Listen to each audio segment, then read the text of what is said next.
പടച്ചവനെ നരചിക്ക്. അങ്ങനെ അതെല്ലാം കൂടെ വലിച്ചു കയറ്റിയിട്ട് എങ്ങനെങ്കിലും വെട്ടുപോത്ത് കിടക്കണ പോലെ ഒന്ന് ചാരി എവിടെങ്കിലും കിടക്കും.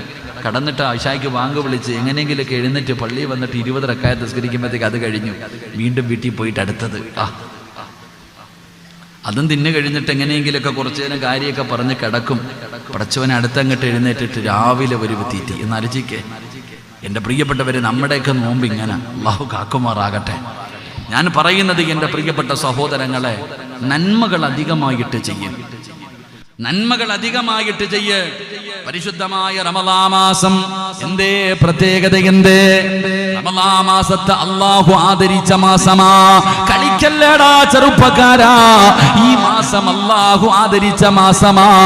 മഹാനായ പ്രവാചകൻ നബി മുഹമ്മദ് മുസ്തഫ സല്ലല്ലാഹു അലൈഹി വസല്ലമ തങ്ങൾ ആദരിച്ച ബഹുമാനിച്ച മാസം. സാധാരണ മാസമല്ല ഈ മാസം. ഈ മാസത്തിന് അല്ലാഹു ആദരിച്ചു എന്ന് ചരിത്രം പറയുന്നു. അല്ലാഹു നമുക്ക് ഈമാൻ നൽകുമാറാകട്ടെ.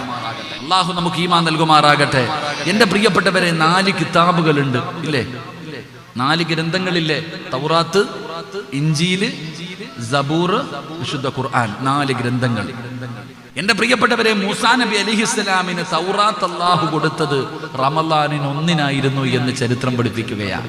റമളാൻ 1 റമളാനിന്റെ 1-ാമത്തെ ദിവസമാണ് തൗറാത്ത് എന്ന് പറയുന്ന ഗ്രന്ഥം അല്ലാഹു കൊടുത്തത്. ആർക്ക്? തൗറാത്ത് മൂസാ നബി അലൈഹിസ്സലാം. എൻ്റെ പ്രിയപ്പെട്ട സഹോദരങ്ങളെ, സബൂർ, ഇഞ്ചീൽ എന്ന് പറയുന്ന കിതാബ് അല്ലാഹു കൊടുത്തത് റമളാൻ 11-ാം രാവിലെ. സബൂർ എന്ന് പറയുന്ന കിതാബ് കൊടുത്തത് റമളാൻ 17-ാം രാവിലെ. അള്ളാഹുവിന്റെ വിശുദ്ധ ഖുർആൻ, പള്ളിക്കകത്തിരിക്കുന്ന ഖുർആൻ ഇറങ്ങിയ മാസമേതാ? റമളാൻ അവസാനം. 4 കിതാബുകൾ ഇറക്കുന്നതിന് വേണ്ടി പടച്ച റബ്ബ് തീരുമാനിച്ച മാസം റമളാൻ മാസമാണെന്ന് നബി മുഹമ്മദ് മുസ്തഫ സല്ലല്ലാഹു അലൈഹി വസല്ലമ തങ്ങൾ പറയുമ്പോൾ, ഇത് അല്ലാഹുവിന്റെ ഖുർആൻ ഇറങ്ങിയ മാസമാണ്, ഇത് അല്ലാഹുവിന്റെ ഖുർആൻ ഇറങ്ങിയ മാസമാ. നിങ്ങളെ ഖുർആൻ എന്താണെന്ന് നിനക്ക് ഇതുവരെ തിരിഞ്ഞിട്ടില്ല. പഠിച്ചവനെ, വീടിന്റെ അകത്തും പള്ളിക്കകത്തും പൊടിയടിച്ചിരിക്കുകയാണ്. അതൊന്നും എടുക്കു പെങ്ങളെ. ഖുർആനിന്റെ മഹത്വം അറിയാത്തവളെ പോലെ നടക്കല്ലേ. എന്തേ നിന്റെ വീടിന്റെ അകത്ത് സമാധാനമില്ലാത്തത്? എന്തേ നിന്റെ വീടിന്റെ അകത്ത് സന്തോഷമില്ലാത്തത്? എന്തേ നിന്റെ വീടിന്റെ അകത്ത് ബറക്കത്ത് നഷ്ടപ്പെട്ടു പോയത്? എന്തുകൊണ്ടാണ് പടച്ചവനെ നിനക്ക് കിട്ടിയാൽ തികയാത്തത്? അതിന്റെ കാരണം എന്തെന്നറിയുമോ? അല്ലാഹുവിന്റെ പരിശുദ്ധമായ ഖുർആനിന്റെ മഹത്വം നമുക്കറിയാനട്ടാ. ഖാലൻ നബി സല്ലല്ലാഹു അലൈഹി വസല്ലം, അല്ലാഹുവിന്റെ റസൂൽ പറയുകയാണ്, ഇഖ്റഉൽ ഖുർആൻ ഫഇന്നഹു യഅതി യൗമൽ ഖിയാമ ശഫീഅൻ ലി അസ്ഹാബിഹി. അല്ലാഹുവിന്റെ പ്രവാചകൻ അവിടെന്ന് പറയുകയാണ്, വിശുദ്ധമായ ഖുർആൻ ഉണ്ടല്ലോ, പരിശുദ്ധമായ ഖുർആൻ ഉണ്ടല്ലോ, പടച്ചവനെ അത് ഓതുന്ന മനുഷ്യന് നാളെ പടച്ച റബ്ബിന്റെ പരലോകത്ത് വെച്ച് ആ ഖുർആൻ അവനെ സ്വർഗ്ഗത്തിൽ കൊണ്ടുപോവുകയാ. മഹാനായ സയ്യിദുനാ അലി ഇബ്നു അബീ ത്വാലിബ് റളിയല്ലാഹു തആല അൻഹു റമളാനിന്റെ 1-ാമത്തെ രാത്രിയില് പള്ളിയിലേക്ക് കടന്നു വരുമ്പോ പള്ളിക്കകത്തിരുന്ന് ഖുർആൻ ഓതുന്ന ശബ്ദം കേൾക്കുകയാ. റമളാനിന്റെ 1-ാമത്തെ രാവിലെ അല്ലാഹുവിന്റെ പള്ളിക്കകത്തിരുന്ന് ഖുർആൻ ഓതുന്ന ശബ്ദം കേൾക്കുമ്പോ അലിയാര് തങ്ങൾ നോക്കുന്നു, ആരാ അല്ലാഹ്, ആരാണ് ഖുർആൻ ഓതുന്നത്?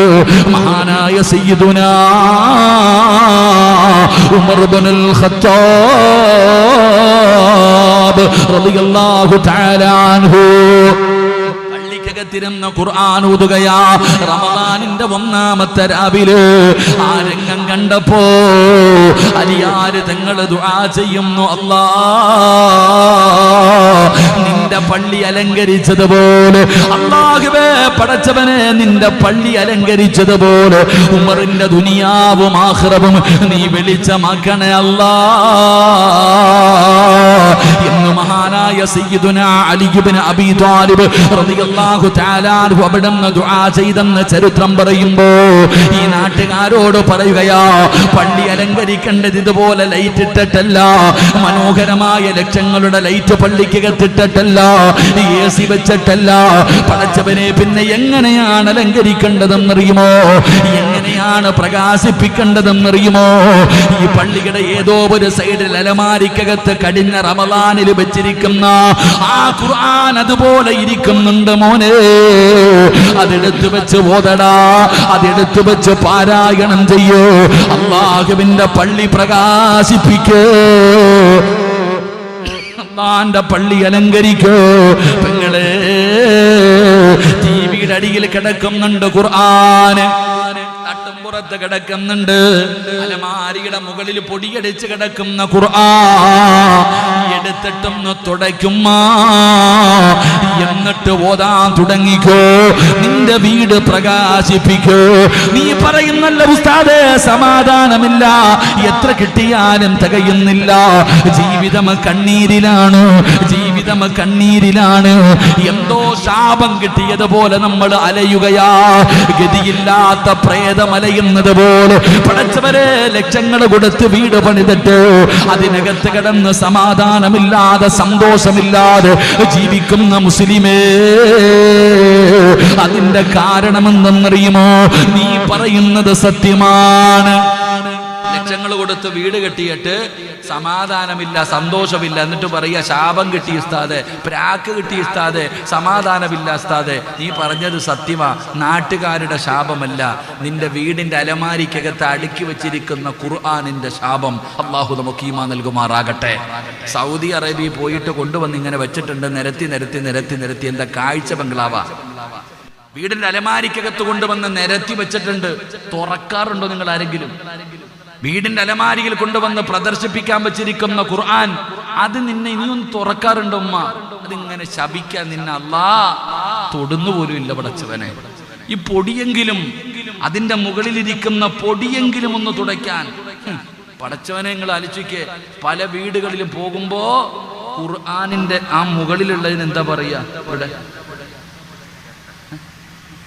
ഈ ഖുർആനിന്റെ ഏറ്റവും മുകളിലൊരു ചട്ടയുണ്ടല്ലോ, എന്താ പറയാ? അങ്ങനെ ചട്ട എന്ന് പറഞ്ഞാൽ അറിയോ? വീട്ടിൽ പോയി നോക്ക് ഖുർആൻ ഉണ്ടോന്ന്. നിന്റെ വീട്ടിലിരിക്കുന്ന ഖുർആനിന് അതിന്റെ മുകളിൽ വെച്ചിരിക്കുന്ന ഒരു ചട്ട ഉണ്ടല്ലോ, ആ മുകളിലത്തെ പേപ്പർ ഇല്ല, അലമാരിയുടെ മൂടി ഇട്ടിരിക്കട്ടെ. ഞാനിങ്ങനെ ചിന്തിച്ചു, അല്ലാഹു പഠിച്ചവരെന്ന് ആലോചിക്കേ, എന്നിട്ട് നിനക്ക് ബറക്കത്തില്ല ഇല്ലേ? അറിയോ ഖുർആൻ എന്താന്ന്? ഖുർആൻ എന്താന്നറിയോ? ഖുർആനിന്റെ മഹത്വം അറിയുമോ? ലൗ അൻസൽനാ ഹാദൽ ഖുർആന അലാ ജബലിൻ ലറഅയ്തഹു ഖാസിഅൻ മുതസദ്ദിയൻ മിൻ ഖസിയത്തില്ലാഹ് വതിൽകൽ അംസാലു നദ്രിബുഹാ. അല്ലാഹുവിന്റെ വിശുദ്ധമായ ഖുർആൻ പറയുകയാണ്, ഞാനും നിങ്ങളും കളിക്കുന്ന ഖുർആൻ ഉണ്ടല്ലോ, നിസാരമായി കള്ളുന്ന ഖുർആൻ ഉണ്ടല്ലോ, ആ ഖുർആൻ എങ്ങാനും ഒരു പർവ്വതത്തിന്റെ മുകളിൽ ഇറക്കിയിരുന്നെങ്കിൽ, ഒരു പർവ്വതത്തിന്റെ മുകളിലാണ് അള്ളാഹു ഈ പരിശുദ്ധമായ ഖുർആനിനെ ഇറക്കിയതെങ്കിൽ പേടിച്ച് അത് ധൂളികളായി പോകുമായിരുന്നു എന്ന് അള്ളാഹുവിന്റെ വിശുദ്ധ ഖുർആൻ. അള്ളാഹു നമുക്ക് ഈമാൻ നൽകുമാറാകട്ടെ, നമുക്ക് അള്ളാഹു ഈമാൻ നൽകുമാറാകട്ടെ. എൻ്റെ പ്രിയപ്പെട്ട സഹോദരങ്ങളെ, ഖുർആനിന് നൽകേണ്ട മഹത്വവും പവിത്രതയും നമ്മൾ നൽകാറില്ല. കളി. ഒറ്റ ഉദാഹരണം ചോദിക്കട്ടെ, ഒളുവില്ലാതെ ഖുർആൻ എടുക്കാൻ പറ്റുമോ? ഒളുവില്ലാതെ ഖുർആൻ എടുക്കാൻ പറ്റുമോ? ഇല്ല. ആർക്കെങ്കിലും എടുക്കാൻ പറ്റുമോ? ആർക്കെങ്കിലും എടുക്കാൻ പറ്റുമോ? ആർക്കാ എടുക്കാൻ പറ്റുക? കുട്ടികൾക്കില്ലേ? അല്ലേ? കുട്ടികൾക്കല്ലേ ഖുർആൻ എടുക്കാൻ പറ്റും? ഒന്നുമില്ലാതെ ഖുർആൻ എടുക്കാൻ പറ്റൂലേ? എന്താ അമീനത്ത് എടുക്കാൻ പറ്റൂലേ? എപ്പോഴും പഠിക്കുന്നതിന് വേണ്ടി അല്ലേ? എന്തിനാണ് പഠിക്കുന്നത്? ഉസ്താദ് വീട്ടിൽ പോയി, അല്ലെങ്കിൽ ഭർത്താവ് വീട്ടിൽ പോയി, ആമിന ഖുർആൻ ഇട്. ആമിനായിക്ക് ഒന്നുമില്ല, ഉടനെ മോനെ വിളിച്ചിട്ട് പറയണ്ട ഖുർആൻ എടുത്തോണ്ട് കൊടു. പെണ്ണുങ്ങൾ പറയാറുണ്ട്, വീട്ടിൽ ചെന്നിട്ട് പടച്ചവനെ ഖുർആൻ എടുക്കാൻ വേണ്ടി നോക്കുമ്പോ ഉമ്മായിക്ക് ഒന്നുമില്ല, ബാപ്പായ്ക്ക് ഒന്നുമില്ല. ഉസ്താദ് ഖുർആൻ ചോദിക്കുന്നുണ്ടാ, പോയി എടുത്തോണ്ട് വേടാ ഖുർആൻ. ആരോട്? മോനോട്. എടുക്കാൻ പാടുണ്ടോ? എന്തേ പൊന്നെ, എടുക്കാൻ പാടുണ്ടോ? എന്തേ? നിന്റെ മക്കളോട് എന്തേ പറഞ്ഞത്? ഖുർആൻ പഠിക്കുന്നതിന് വേണ്ടി എടുക്കാന്നാ പറഞ്ഞത്. പഠിക്കുന്ന വിദ്യാർത്ഥികൾക്ക് എടുക്കാം. മദ്രസയിൽ വരുമ്പോൾ ഒതുവില്ല, ഖുർആൻ കൊണ്ടുവന്ന് പഠിക്കാം, കുഴപ്പമില്ല. പക്ഷെ നിനക്ക് ഓതുന്നതിന് വേണ്ടി നീ ഒതുവില്ലാത്തത് കാരണം ഈ ഒതുവില്ലാത്ത മക്കളെ കൊണ്ട് എടുപ്പിക്കുന്നത് നിനക്ക് ഓതാനല്ലേ. എടുക്കാൻ പാടുണ്ടോ? പാടില്ല. അല്ലാഹ് ഈമാൻ തരുമാറാകട്ടെ. അതാ ഖുർആൻ, അതാ ഖുർആൻ. മക്കളെ കൊണ്ട് പോലും അവര് പഠിക്കാനാണെങ്കിൽ എടുക്കാം. നിന്റെ മക്കൾക്ക് പഠിക്കുന്നതിന് വേണ്ടിയാണെങ്കിൽ ഖുർആൻ എടുക്കാം. മറ്റൊരുത്തന് എടുത്തു കൊടുക്കണമെങ്കിൽ ഒതുവെടുക്കണം. അതാ മനസ്സിലാക്കേണ്ടത്. നീ തമാശ നീ കൊടുക്കണമെങ്കിൽ നീ പോയി ഒതുവെടുത്തിട്ട് എടുക്ക്. ഖുർആനുമായിട്ടൊരു 10 സൂറത്ത് അറിയോ? ഖുർആനിലെ ഒരു 10 സൂറത്ത് ഓതാൻ അറിയോ? അതെങ്ങനെ യൂട്യൂബിലെ വൈറലായ പാട്ടി വെച്ച് ആമിനെ ചാടി എഴുതിയിട്ട് ഇന്ന് പാടും. ഖുർആൻ നേരെ ഓതാൻ എത്ര സൂറത്തുകൾ ഞാൻ നിങ്ങളും പഠിച്ചിട്ടുണ്ട്. ഖുർആൻ ചിലരൊക്കെ ഖുർആൻ ഓതുന്നത് കണ്ട പഠിച്ചവനെ അമ്പലത്തിൽ രാമായണം വായിക്കുന്ന പോലെ എന്താപ്പാ എന്ന് വായിച്ചിട്ടില്ലേ? എന്തൊക്കെ കഷ്ടപ്പാടെന്ന്. എന്തോ ഒരു മുള്ളുവലി വൈദ്യൊക്കെ ഇങ്ങനെ ഇടുന്ന പോലെ വല്ലാത്ത ഓതരും വല്ലാത്ത തപ്പിപ്പറക്ക ഇങ്ങനെ ഇങ്ങനെ തപ്പ ഖുർആൻ. എൻ്റെ പ്രിയപ്പെട്ട സഹോദരങ്ങളെ, ഞാൻ പറഞ്ഞു വരുന്നത് ഖുർആൻ ഇറങ്ങിയ മാസം, ഈ മാസം ഒരു ഖത്തമെങ്കിലും ഈ സദസ്സിലിരിക്കുന്ന സർവ്വരും ഓതണം. അള്ളാഹു ഭാഗ്യം തരുമാറാകട്ടെ. അള്ളാഹു ഭാഗ്യം തരുമാറാകട്ടെ. ഓതാമെന്ന് നിയ്യത്ത് ചെയ്യുന്നവരൊക്കെ ഒന്ന് കൈപൊക്കിക്കേ. ഈ പരിശുദ്ധമായ റമളാനിൽ ഇൻഷാ അല്ലാഹ് എനിക്ക് അള്ളാഹു ആയുസ് തന്നാൽ ഒരു ഖത്തം ഞാൻ ഓതും. ജീവിതത്തിൽ ഒരിക്കലെങ്കിലും ആദ്യം മുതൽ അവസാനം വരെ ഒന്ന് ഓതണം. അള്ളാഹു ഭാഗ്യം തരുമാറാകട്ടെ. കൈപൊക്കുന്നവരൊക്കെ ഒന്ന് പൊക്കിക്കേ. ആമിനെ പൊക്കൂല. ഇത് ഞാൻ ഇപ്പൊ പറഞ്ഞുതരാൻ നിനക്കുള്ള പ്രതിഫലം. അള്ളാഹു ഈമാൻ നൽകുമാറാകട്ടെ. അപ്പൊ പലരും കൈപൊക്കിയില്ല. അവര് ചോദിക്കുന്നു, ഉസ്താദ്, അവര് ചോദിക്കുക, ഉസ്താദ് ഓതാൻ അറിയത്തില്ലല്ലോ, ഓതാൻ അറിയത്തില്ലല്ലോ. നിന്റെ അടുത്ത് ഓതാൻ ആര് പറഞ്ഞു? ഖുർആൻ എടുത്ത് നോക്കിയാലും പ്രതിഫലം കിട്ടുമെന്ന് നബിയനാ റസൂലുള്ളാഹി. 3 കാര്യങ്ങളിൽ നോക്കിയാൽ പ്രതിഫലം. ഇബാദത്തിന്റെ കൂലി നോക്കിയാൽ മതി 3 എണ്ണം. 1, ഖുർആൻ എടുത്ത് വെച്ചിട്ട് നോക്ക്, നീ ഓതണ്ട. ഖുർആൻ എടുത്ത് വെച്ചിട്ട് നീ നോക്ക്. നിനക്ക് ഓതാൻ അറിയത്തില്ല, നോക്കിക്കോ.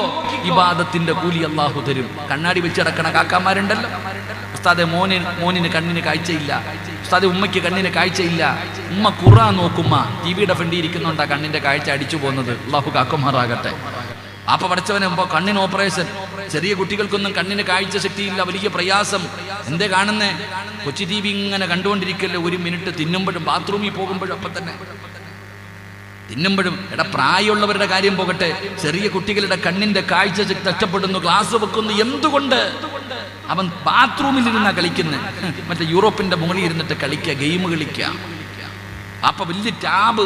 പഠിച്ചവനെ ചെറിയ, ഞാൻ ഈ അടുത്തൊരു കുട്ടിയെ കണ്ടു. പഠിച്ചു, ഞാൻ നോക്കുമ്പോ എറിയുക ഇങ്ങനെ കാണിക്കുന്നു. ഞാൻ വിചാരിച്ചു എന്താ ഉള്ള സ്ലേറ്റ് വല്ലായിരിക്കും, സ്ലേറ്റിൽ വല്ലതും വരച്ച് കളിക്കുമായിരിക്കും. പോയി നോക്കുമ്പോ ഗെയിം കളിക്കുക, അത്രയും വലിയ ടാബില്. എൻ്റെ പ്രിയപ്പെട്ട സഹോദരങ്ങളെ, നിങ്ങൾ ചിന്തിക്കുക, എന്തുകൊണ്ട് അള്ളാഹുവിൻ്റെ റസൂൽ സല്ലല്ലാഹു അലൈഹി വസല്ലമ തങ്ങൾ പറഞ്ഞു ഖുർആനിൽ നോക്ക്, ഓതിയില്ലെങ്കിലും ഇബാദത്തിന്റെ കൂലി കിട്ടുമെന്ന് നബിയനാ റസൂലുള്ളാഹി സല്ലല്ലാഹു അലൈഹി വസല്ലം. 2, ഉമ്മാടെ മുഖത്ത് പോയി നോക്ക്. ഉമ്മാടെ മുഖത്ത് നോക്ക്, ഇബാദത്തിന്റെ കൂലി. എവിടെ നോക്കാൻ? ഇരിക്കണ ഓരോ സഹോദരങ്ങളോടും ഞാൻ പറയുന്നു, നിങ്ങളുടെ മാതാപിതാക്കളെ നാളെ നിങ്ങൾ പോയി കാണണം. എന്തേ കാരണമെന്നറിയുമോ? ആദ്യമായിട്ട് നിന്നെ കുളിപ്പിച്ച് ഒരുക്കി പള്ളിയിൽ തറാവീഹ് നിസ്കരിക്കാൻ വിട്ടത് നിന്റെ ഉമ്മയാ. ചെറിയ പ്രായത്തിൽ നോമ്പ് പിടിക്കാൻ നിന്നെ പഠിപ്പിച്ചു.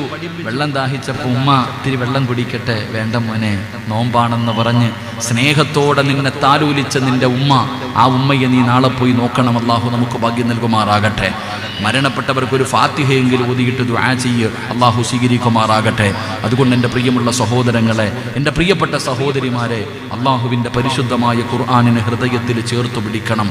ഒരു ഖത്തമെങ്കിലും ഇൻഷാ അല്ലാഹ് ഈ 30 ദിവസത്തിൻ്റെ ഇടയിൽ ഒരു ഖത്തം ഓതുമെന്ന് തീരുമാനിക്കുന്നവർ കൈപൊക്ക്, പ്രതിഫലം പറഞ്ഞ് ദുആ ചെയ്യാം. എൻ്റെ പ്രിയപ്പെട്ട സഹോദരങ്ങളെ, സഹോദരിമാരെ, പരിശുദ്ധമായ റമളാൻ മാസത്തിൽ ഇൻഷാ അല്ലാഹ് ഞാനൊരു ഖത്തം ഓതുമെന്ന് തീരുമാനിച്ചവര്, ഏറ്റവും കുറഞ്ഞത് ഒരു ഖത്തം ഓതാമെന്ന് നിയ്യത്ത് ചെയ്തവര്, അല്ലാഹു നിങ്ങൾക്ക് തരുന്ന പ്രതിഫലം എന്തെന്നറിയുമോ? മഹാനായ നബി മുഹമ്മദ് മുസ്തഫ സല്ലല്ലാഹു അലൈഹി വസല്ലമ തങ്ങൾ പറയുകയാണ്, എൻ്റെ പ്രിയപ്പെട്ട പെങ്ങള്, അല്ലാഹുവിന്റെ ഖുർആൻ ഓതാൻ അറിയുന്ന ഒരുപാട് പെണ്ണുങ്ങളുണ്ട്, ചെറുപ്പക്കാരികളുണ്ട്, പെൺകുട്ടികളുണ്ട്. പക്ഷേ കൈവക്കാനുള്ള മനസ്സ് നിനക്കില്ലല്ലോ. പക്ഷേ പ്രായമുള്ള ഉമ്മമാര് കൈവക്കി. എന്റെ ഉപ്പമാര്, അല്ലാഹു നിങ്ങൾക്ക് തരുന്ന പ്രതിഫലം എന്തെന്നറിയുമോ? മഹാനായ നബി മുഹമ്മദ് മുസ്തഫ സല്ലല്ലാഹു അലൈഹി വസല്ലമ തങ്ങൾ, എടാ ചെറുപ്പക്കാരാ, നിന്റെ ജീവിതത്തിലെ ഏറ്റവും വലിയ മോഹം എന്താടാ? ഈ സദസ്സിലിരിക്കുന്ന ഓരോ ആണിനും പെണ്ണിനും ജീവിതത്തിലെ ഏറ്റവും വലിയ മോഹം എന്തെന്ന് ചോദിച്ചാ, നമ്മുടെ ജീവിതത്തിൽ ഒരു അഭിലാഷമേ ഉള്ളൂ. നമ്മുടെ ജീവിതത്തിൽ ഒരു അഭിലാഷമേ ഉള്ളൂ. അത് സ്വർഗത്തിൽ പോകണമെന്നല്ല, ഹജ്ജിന് പോകണമെന്നല്ല, ഉംറയ്ക്ക് പോകണമെന്നല്ല. എന്റെയും നിങ്ങളുടെയും ജീവിതത്തിലെ ഏറ്റവും വലിയ അഭിലാഷം എന്തെന്നറിയുമോ? ഈ ലോകത്ത് നിന്ന് യാത്ര പറയുമ്പോ അസ്റായിൽ എന്ന് പറയുന്ന മലക്കിനെ കാണുമ്പോ, ആകാശ ലോകത്ത് നിന്ന് മലക്കുൽ മൗത്ത് അസ്റായിൽ എന്ന് പറയുന്ന മലക്ക് റൂഹ് പിടിക്കുന്നതിന് വേണ്ടി കടന്നു വരുന്ന സമയമുണ്ടല്ലോ. കാലിന്റെ തള്ളവിരൽ മുതൽ റൂഹ് പിടിച്ച് മുട്ടുവരെ, അരവരെ, നെഞ്ചുവരെ, കഴുത്തുവരെ, അവസാനം ഈ തൊണ്ടക്കുടിയുടെ ഭാഗത്ത് മലക്കുകൾ മുഴുവനും റൂഹ് കൊണ്ടുവന്ന് വെച്ചിരിക്കുകയാ. അവസാനം അസ്റായിൽ എന്ന് പറയുന്ന മലക്ക് ഈ തൊണ്ടക്കുടിയിൽ നിന്ന് റൂഹ് വലിച്ചെടുക്കുമ്പോ അവസാനമായിട്ട് അല്ലാഹു തന്ന നാവ് കൊണ്ട് ലാ ഇലാഹ ഇല്ലല്ലാഹ് മുഹമ്മദുർ റസൂലുള്ളാഹ് എന്ന് പറഞ്ഞു മരിക്കാനാണ് നമ്മുടെ ഓരോരുത്തരുടെയും ജീവിതത്തിലെ ഏറ്റവും വലിയ മോഹം. നല്ല മരണമാ, ഈമാനുള്ള മരണമാണ്, ഈമാനുള്ള മരണമാണ്. അങ്ങനെ ഒരു മരണം കൊതിക്കാത്തവരില്ല. ഈ ദുനിയാവിലെ എല്ലാവരും ആഗ്രഹിക്കുന്നതൊരു നല്ല മരണമാണ്. എങ്കിലെന്റെ കൈപൊക്കിയ ചെറുപ്പക്കാരാ, അല്ലാഹു നിനക്ക് തരുമടാ. ഈ പരിശുദ്ധമായ റമദാനിൽ ഒരു ഖത്തമോദി തീർക്കും ഉസ്താദ്. 30-40 കൊല്ലമായല്ലോ. ഇന്ന് വരെ ഒരിക്കൽ പോലും എന്റെ ജീവിതത്തിൽ ഞാൻ ഓതി തീർത്തിട്ടില്ല. ഈ 114 സൂറത്തുകൾ എനിക്ക് ഒരിക്കലെങ്കിലും ഓതണം ഉസ്താദ്.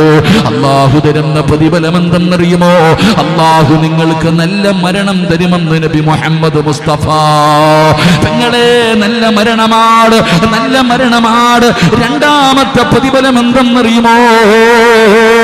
മരിച്ചു കിടക്കുന്നവരെ കണ്ടിട്ടുണ്ടോ? പടച്ചവനെ, വെള്ള തുണികളുടെ അടിയിൽ ചിരിച്ചുകൊണ്ട് കിടക്കുന്ന എത്രയോ പേരെ നിങ്ങൾ കണ്ടിട്ടുണ്ട്.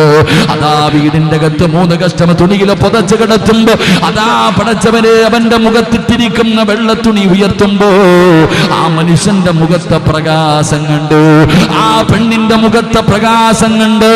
എന്തൊരു ഗ്ലാമറാ അല്ലാ, എന്തൊരു സൗന്ദര്യമാ അല്ലാ. എന്റെ പ്രിയപ്പെട്ട പെങ്ങള്, നിന്റെ ഭർത്താവിന് നിന്റെ അത്ര സൗന്ദര്യമില്ലാത്തതിന്റെ പേരിൽ കൂടെ പോലും നീ കൊണ്ടു നടക്കില്ലല്ലോ.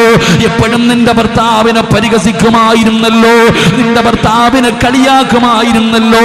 നീ എനിക്കൊരിക്കലും ചേർന്നവളായിരുന്നില്ല എന്ന് ഭർത്താവിനോട് പറയുന്ന പെണ്ണ്. പക്ഷേ മരിച്ചു കിടന്നപ്പോ, നിന്റെ പ്രിയപ്പെട്ട ഭർത്താവ് മരിച്ചു കിടന്നപ്പോ ആ മുഖത്ത് നോക്കിയിട്ട് നീ തന്നെ പറഞ്ഞില്ലേ, എന്തൊരു ഗ്ലാമറല്ല. എന്റെ ഇക്കാടെ മുഖത്ത് എന്തൊരു പ്രകാശമായിരുന്നു, എന്റെ ഇക്കയുടെ മുഖം ഇങ്ങനെ ചുമന്ന് തുടുത്ത് കിടന്നല്ലോ, എന്തൊരു മഞ്ഞ നിറമായിരുന്നു. അല്ലാ, എന്റെ ഭർത്താവിന്റെ ചുണ്ടിൽ പുഞ്ചിരിയായിരുന്നു എന്ന് പറയുന്നത് നീ എത്രയോ മരിച്ചുപോയ ഭർത്താവിനെ കുറിച്ച് പറയുന്നവരുണ്ടല്ലോ. പെങ്ങളെ, നിന്റെ ഉമ്മ മരിച്ചു കിടന്നപ്പ ചിരിച്ചത് വെറുതെയല്ല, നിന്റെ വാപ്പ ചിരിച്ചത് വെറുതെയല്ല. അല്ലാഹുവിന്റെ റസൂല് പറയുകയാ, ഈ കൈപൊക്കിയവർക്ക് പടച്ചറബ് തരുന്ന രണ്ടാമത്തെ പ്രതിഫലം, അവരും മരിക്കുന്ന സമയത്ത് അവരുടെ മുഖത്ത് പ്രകാശമാ,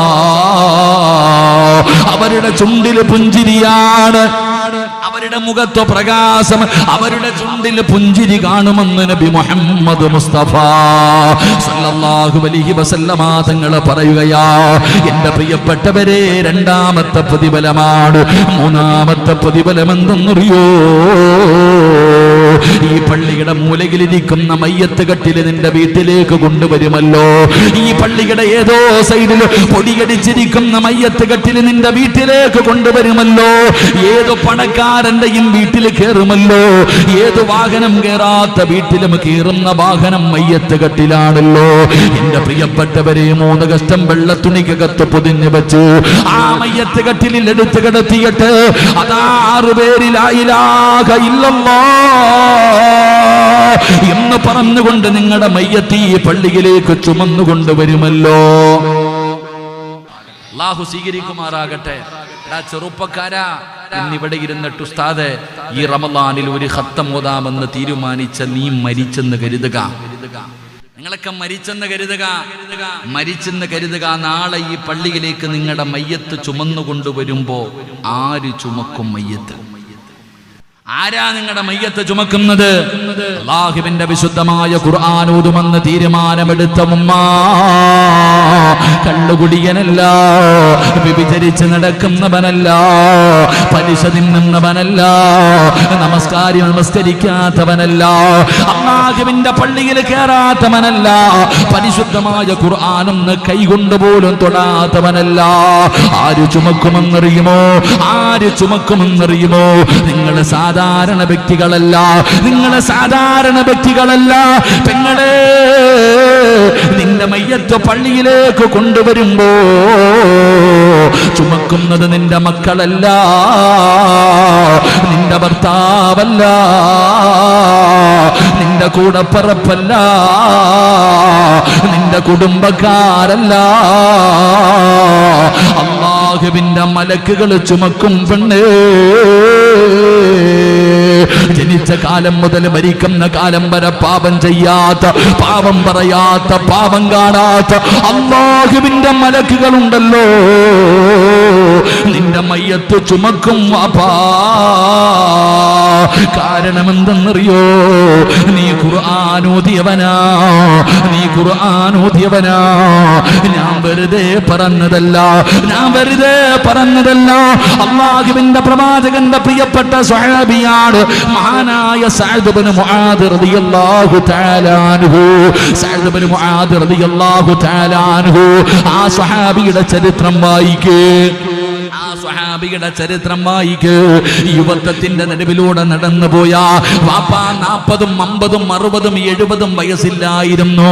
സഅദ് ഇബ്നു മുആദ് റളിയല്ലാഹു തആല അൻഹുവിന് 36 വയസ്സേ ഉള്ളൂ. 30ാമത്തെ വയസ്സിലാണ് മുസ്ലിമായത്. 36ാമത്തെ വയസ്സിലാണ് ഷഹീദായത്. പടച്ചവനെ, 6 കൊല്ലമാ ഉമ്മ മുസ്ലിമായി ജീവിച്ചത്. വാപ്പ നിന്നെ പോലെ 50 കൊല്ലമൊന്നും ജീവിച്ചില്ല. 6 കൊല്ലം മുസ്ലിമായി ജീവിച്ച അതാ സഅദ് ഇബ്നു മുആദ് റളിയല്ലാഹു തആല അൻഹു അവിടെ നിന്നും മരിച്ചപ്പോ അല്ലാഹുവിന്റെ അർശ് കുലുങ്ങി വാപ്പാ.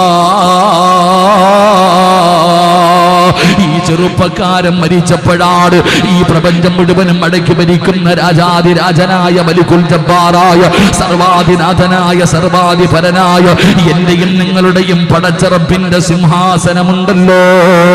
സഅദ് ഇബ്നു മുആദ് എന്ന് പറയുന്ന ചെറുപ്പക്കാരൻ മരിച്ചപ്പോ അല്ലാഹുവിന്റെ അർശ് കുലുങ്ങുകയാണ്. മലക്കുകൾ കരയുകയാണ്. ഈ പ്രപഞ്ചത്തിലെ പല വസ്തുക്കളും കരയുകയാണ്. നിങ്ങൾ ചരിത്രമെടുത്ത് നോക്ക്. സഅദ് ഇബ്നു മുആദ് റളിയല്ലാഹു തആല അൻഹുവിന്റെ മുഖത്ത് വല്ലാത്ത പ്രകാശമാ, വല്ലാത്ത പുഞ്ചിരിയായിരുന്നു. എല്ലാവരും കരഞ്ഞപ്പോ സഅദ് തങ്ങൾ ചിരിക്കുകയാ. എന്റെ പ്രിയപ്പെട്ട ഉമ്മമാരെ, ഖുർആൻ ഓതുന്നത് വെറുതെയല്ല. സഅദ് ഇബ്നു മുആദ് റളിയല്ലാഹു തആല അൻഹുവിന്റെ ജനാസ എവിടെന്ന് ചുമന്നുകൊണ്ടുവരുമ്പോ അല്ലാഹുവിന്റെ റസൂൽ തള്ളവിരൽ കുത്തിയിട്ട് നടക്കുകയാ. പ്രവാചകൻ അവിടെന്ന് തള്ളവിരൽ കുത്തിയിട്ട് നടക്കുകയാണ്. അല്ലാഹുവേ, സ്വഹാബികൾ ചോദിക്കുകയാ, അല്ലാഹുവിന്റെ റസൂൽ തള്ളവിരൽ കുത്തിയിട്ട് നടക്കുന്നത് കണ്ടപ്പോ സ്വഹാബികൾ ചോദിക്കുന്നു, നബിയേ യാ റസൂലല്ലാഹ്, അല്ലാഹുവിന്റെ പ്രവാചകരെ, എന്ത് പറ്റി നബിയേ? തള്ളവരല കുത്തികെട്ട് നടക്കുന്നല്ലോ നബിയേ, എന്താണ് സംഭവമെന്ന് ലോകത്തിന്റെ നേതാവിനോട് ചോദിക്കുമ്പോ അവിടെന്ന് പറഞ്ഞു കൊടുത്തു, സ്വഹാബാ, നടക്കാ സ്ഥലമില്ല സഹാബാ. 70,000 മലക്കുകൾ ഇറങ്ങി വന്നിരിക്കുകയാ, 70,000 മലക്കുകൾ ഇറങ്ങി വന്നിരിക്കുകയാ. അത് കാരണം സ്ഥലമില്ല സഹാബാ, അത് കാരണം സ്ഥലമില്ല സഹാബാ. എന്റെ പ്രിയപ്പെട്ട വാപ്പാ, നിനക്കല്ല തരുന്ന പ്രതിഫലമാ, നിനക്കല്ല തരുന്ന പ്രതിഫലമാ. പടച്ചവനെ, അല്ലാഹു തരുന്ന അടുത്ത പ്രതിഫലം എന്തെന്നറിയുമോ? ഈ പള്ളിപ്പറമ്പില് കബറ് കുടിക്കുന്ന മനുഷ്യനെ നിനക്കറിയുമെങ്കിൽ, ഈ നാട്ടില് കബറ് കുടിക്കുന്ന മനുഷ്യനെ നിനക്കറിയുമെങ്കിൽ, ആ മനുഷ്യനോട് ചോദിക്കൂ, ആരെയെങ്കിലും കബറടക്കുന്നതിന് വേണ്ടി കബറ് കുടിച്ചപ്പോ എന്തെങ്കിലും ഒരു അനുഭവം ഉണ്ടായിട്ടുണ്ടോ? എന്റെ പ്രിയപ്പെട്ട വാപ്പാ, അല്ലാഹുവിന്റെ പരിശുദ്ധമായ ഖുർആൻ പാരായണം ചെയ്ത നീയുണ്ടല്ലോ, നിന്നെ കബറടക്കുന്നതിന് വേണ്ടി കബറ് കുടിക്കുമ്പോ മണ്ണിന് പോലും സുഗന്ധമാ. എന്റെ പ്രിയപ്പെട്ടവരെ, സഅദ് ഇബ്നു മുആദ് റളിയല്ലാഹു തആല അൻഹു ആ സ്വഹാബിയെ കബറടക്കുന്നതിന് വേണ്ടി അവിടുന്ന് കബറ് കുടിക്കുമ്പോ മണ്ണിന് വല്ലാത്ത സുഗന്ധമാ, മണ്ണിന് വല്ലാത്ത സുഗന്ധമാ. പടച്ചവനെ, കബറ് കുടിക്കുന്ന മനുഷ്യനുണ്ടല്ലോ, കബറിന്റെ പണിയങ്ങ് പൂർത്തിയായി കഴിയുമ്പോ ഒരു പിടി മണ്ണ് വാരിയിട്ട് മടിയിൽ വെക്കുകയാണ്, ആരും കാണാതെ. കബറിന്റെ അടിയിൽ നിന്ന് ഒരു പിടി മണ്ണ് വാരി മടിയിൽ വെക്കുകയാ. വീട്ടിൽ ചെന്ന് നോക്കുമ്പോ മണ്ണിന് വല്ലാത്ത സുഗന്ധമാണ്, മണ്ണിന് വല്ലാത്ത സുഗന്ധമാണ്.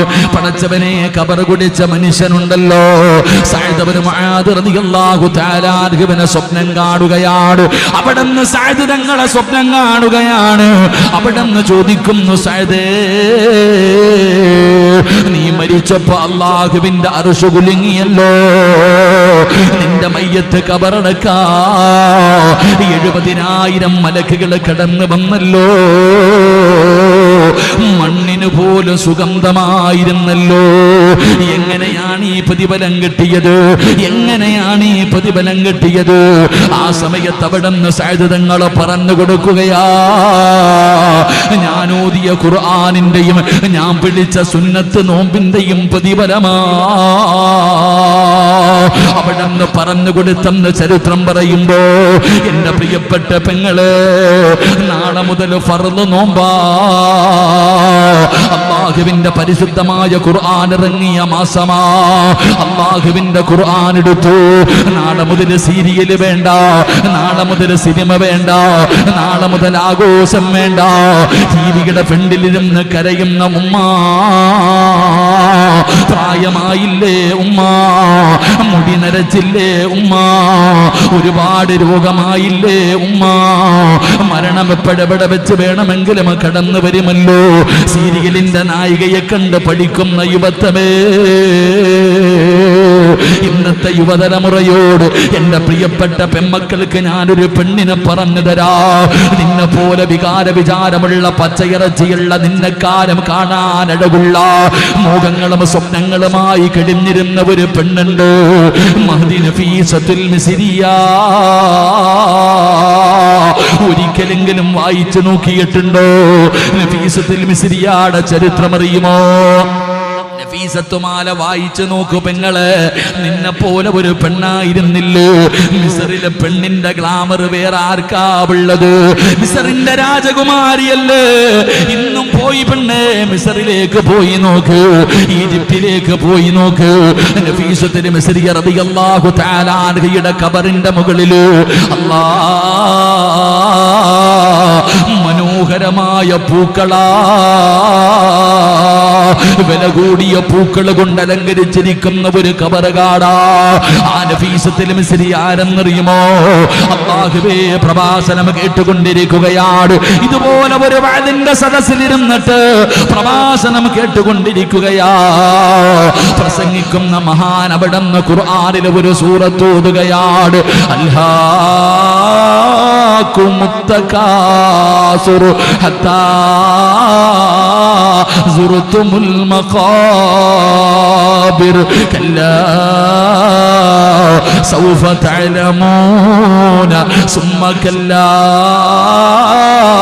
സൗഫ തഅലമൂൻ. ഈ ഖുർആൻ ഓതിയിട്ട് അർത്ഥമങ്ങ് പറയുമ്പോ നഫീസത്തുൽ മിസ്രി റളിയല്ലാഹു തആല പിടഞ്ഞ് താഴെ വീഴുകയാണ്. അവിടുത്തെ ബോധമങ്ങ് നഷ്ടപ്പെടുകയാണ്. ഒരൊറ്റ സൂറത്ത് കേട്ടപ്പോ ഖബറിനെ കുറിച്ച്, ഖബറിന്റെ അദാബുകളെ കുറിച്ച്, ഖബറിന്റെ വിചാരണയെ കുറിച്ച്, ആ പള്ളിപ്പറമ്പിലെ ഖബറിനെ കുറിച്ച് പറയുന്നത് കേട്ടപ്പോ നഫീസത്തുൽ മിസ്രിയുടെ ബോധമങ്ങ് നഷ്ടപ്പെടുകയാണ്. അവസാനം അവിടുന്ന് ബോധം വന്നപ്പോ കരഞ്ഞുകൊണ്ടോടുകയാ. തന്റെ വീടിന്റെ അകത്തേക്ക് ഓടുകയാണ്. എന്നിട്ട് ചെയ്തതെന്തെന്നറിയുമോ? അതാ മണ്ണ് കുടിക്കുന്ന ഒരു ആയുധം എടുത്തുകൊണ്ട് വരികയാണ്. അന്ന് വരെ നമസ്കരിച്ചു കൊണ്ടിരുന്ന സ്ഥലത്ത് നിന്ന് മുസല്ലയെടുത്ത് മാറ്റുകയാ. എന്നിട്ട് ആരും കാണാതെ വീടിന്റെ അകത്തൊരു കബറ് കുഴിക്കുകയാ. കഴിയുമോ പെങ്ങളെ? കബറ് കുടിക്കാനുള്ള ധൈര്യമുണ്ടോ? കബറ് കാണാനുള്ള ധൈര്യമുണ്ടോ? എന്റെ പ്രിയപ്പെട്ട പെങ്ങള്, നഫീസത്തുൽ മിസ്രി റളിയല്ലാഹു തആല അൻഹാ ആരും കാണാതെ വീടിന്റെ അകത്തൊരു കബറ് കുഴിക്കുകയാണ്. പടച്ചവനെ, പകലല്ല രാത്രിയിലാ കുഴിക്കുന്നത്. പകല് മുഴുവനും നോമ്പാ, രാത്രിയിൽ കബറ് കുഴിക്കുകയാ. അങ്ങനെ ദിവസങ്ങളോളം നീണ്ടുകയാണ്. അവസാനം കബറ് കുടിച്ചു കഴിഞ്ഞപ്പോ നഫീസത്തുൽ മിസ്രി റളിയല്ലാഹു തആല ഓടിച്ചെന്ന് ഉളുവെടുക്കുകയാണ്. അവിടെ നിന്ന് ഉളുവെടുത്തിട്ട് മുസല്ലയും ഖുർആനും എടുത്തുകൊണ്ട് ഖബറിന്റെ അകത്തിറങ്ങുകയാ. അല്ലാഹുവേ, നഫീസത്തുൽ മിസ്രി റളിയല്ലാഹു തആല ഖബറിന്റെ അകത്ത് മുസല്ല വിരിച്ചിട്ട് 10,000 റക്അത്ത് നിസ്കരിച്ചു. 10,000 റക്അത്ത് ഖബറിന്റെ അകത്തിരുന്നിട്ട് നഫീസത്തുൽ മിസ്രി നിസ്കരിക്കുകയാ. അതുമാത്രമല്ല, അല്ലാഹുവിന്റെ പരിശുദ്ധമായ ഖുർആൻ എടുക്കുകയാണ്. ഖബറിന്റെ അകത്തിരുന്ന് ഖത്തമോതുകയാണ്. ഖബറിന്റെ അകത്തിരുന്ന് ഖത്തമോതുകയാണ്. എത്ര എണ്ണമാ ഓതിയതെന്നറിയുവോ? 6,000 ഖത്തമാ. 60 വയസ്സുള്ള, 50 വയസ്സുള്ള, 40 വയസ്സുള്ള ഉമ്മ ജീവിതത്തിൽ ഒരെണ്ണം ഓതിയിട്ടുണ്ടോ? ഉമ്മ, വാപ്പാ, ഒരെണ്ണം ഓതിയിട്ടുണ്ടോ? വാപ്പാ. നഫീസത്തുൽ മിസ്രി റളിയല്ലാഹു തആല അൻഹാ ഖബറിന്റെ അകത്തിരുന്ന് 6,000 ഖത്തം ഓതുകയാണ്. പടച്ചവനെ, എന്നും നോമ്പാണ്, രാത്രി മുഴുവനും ഉറക്കമില്ല, ഇബാദത്താണ്. പടച്ചവനെ, നഫീസത്തുൽ മിസ്രി റളിയല്ലാഹു തആല ഉറക്കമുടിഞ്ഞിട്ട് കണ്ണ് മുഴുവനും കറുക്കുകയാണ്. കണ്ണിന്റെ താഴ്ഭാഗം മുഴുവനും കറുക്കുകയാണ്. എല്ലും തോലുമാവുകയാണ്. പടച്ചവരെ, രോഗം പിടിച്ച് കിടക്കുകയാണ്. ആ സമയത്ത് നഫീസത്തുൽ മിസ്രി കുടുംബക്കാര് വന്ന് അവിടെ നിന്ന് ചോദിക്കുന്നു, നഫീസ, എന്തിനാ എല്ലാ ദിവസവും നോമ്പ് പിടിക്കുന്നത്? നിനക്കൊന്ന് ഇടവിട്ട് നോമ്പ് പിടിച്ചുകൂടെ? നിനക്കൊന്ന് ഉറങ്ങിക്കൂടെ? എന്തിനാ ഇങ്ങനെ ഉറക്കമുടിയുന്നത്? നീ കറുത്തുപോയി നഫീസ, കണ്ണു കുടിഞ്ഞു പോയി നഫീസ. ഇങ്ങനെ നീ കിടന്നാ മരിച്ചു പോകും നഫീസ.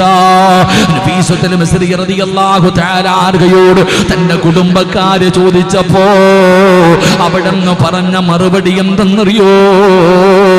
സ്വന്തം കൈകൊണ്ട് കബറ് കുടിച്ച് ഖബറിന്റെ അകത്തിറങ്ങിയിരുന്ന നിസ്കരിച്ച് ഖുർആൻ ഓതിയിട്ട് 30 കൊല്ലം അല്ലാഹുവോട് ദുആ ചെയ്തതെന്തെന്നറിയോ? അല്ലാഹ്, മരിക്കുമ്പോ നോമ്പുകാരിയാക്കി മരിപ്പിക്കണേ അല്ലാഹ്. ഡോക്ടറാകണമെന്നില്ല, എഞ്ചിനീയർ ആകണമെന്നില്ല, ടീച്ചറാകണമെന്നല്ല, IPS കാരിയാകണമെന്നല്ല. 30 കൊല്ലം നിന്നെ പോലെ ഒരു പെണ്ണ് ഖുർആൻ ഓതിയിട്ട് ഖബറിന്റെ അകത്ത് ഇറങ്ങിയിരുന്ന് നിസ്കരിച്ചിട്ട് അല്ലാഹുവോട് ചോദിച്ചത് രണ്ട് കാര്യമാ. അല്ലാഹുവേ, മരിക്കുമ്പോ നോമ്പുകാരിയാക്കി മരിപ്പിക്കണേ അല്ലാ. രണ്ടാമത്തെ മോഹം എന്തെന്നറിയുമോ? ഖുർആനോദി മരിപ്പിക്കണം തമ്പുരാര്, എനിക്ക് ഖുർആനോദിയിട്ട് മരിക്കണം തമ്പുരാര്. വന്നവർ മുഴുവനും നിറകണ്ണുകളോടെ തിരിച്ചു പോവുകയാ. പെങ്ങളെ, അവസാനം നഫീസത്തുൽ മിസ്രി റളിയല്ലാഹു തആല അൻഹയുടെ മരണമെടുത്തു വരുമ്പോ മഹ്ദി പോയിട്ട് കുളിക്കുകയാണ്. അവിടെ നിന്ന് നല്ലതുപോലെ കുളിച്ചു. എന്നിട്ട് കഫൻ തുണിയും എടുത്തുകൊണ്ടുവന്ന് ഖബറിന്റെ ചാരത്ത്, സ്വന്തം കൈകൊണ്ട് കുടിച്ച ഖബറിന്റെ ചാരത്ത് കഫൻ തുണിയും വിരിച്ചിട്ട് കിടക്കുകയാ. അതാ വരുന്നു മലക്കുൽ മൗത്ത്